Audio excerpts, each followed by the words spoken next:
bedo maonge. Achaki. Job restructuring kata state restructuring ok promise ni kiwitu tich ka tidhi yudo tich kacha.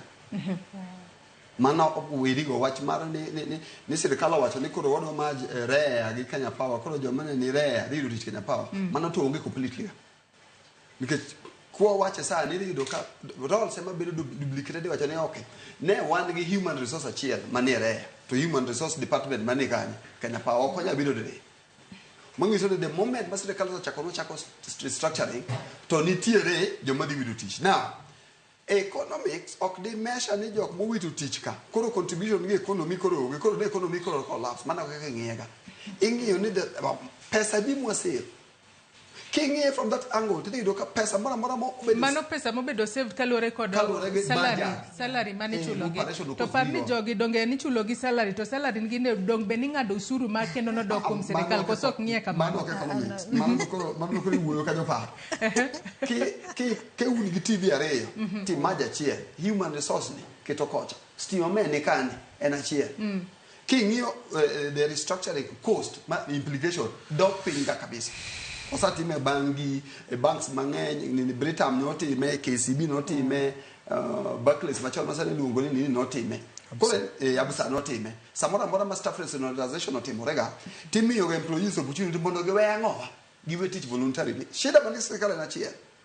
Wasatimo nono moyiro ni samora ma sirkal owacho kata ni wewa put a ban on the travel. Igone ma cost mar travel ng'eny. Mondo samono bedo bute banja.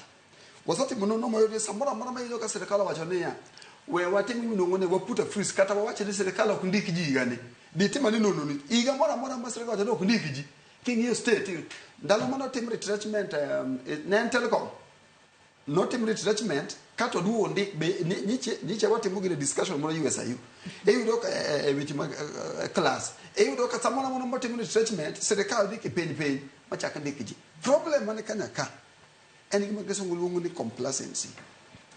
Kata gi kawo mana REA magirego gi Kenya Power kata gi kawo mana magirego mano to king'iyo the books at the end of the year iyudo ka changes tin koro ka changes obedo tin koro mae gima ji tiyogo as a tool right now but the point mowacho ni ya any company ma make loss onego lor but the challenge nitie ni wacho ni commercial non commercial gimiluongo ni public policy nitiere kembe machiwo ni public goods.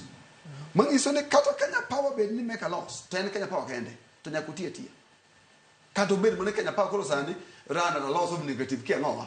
Kata bed mo negative $3 billion per bit. Ki lore because gidagi ni ogero open the sector bare energy distribution. Koro samora mi winjo weche makere wacho ni I can assure you ni ok betimore higa ni ok betimore higa cha.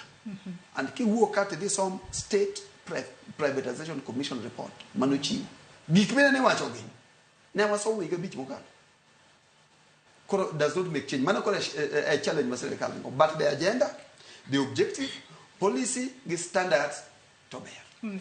Rachel wach moro ne ilie kinde mane Joseph otieko loso.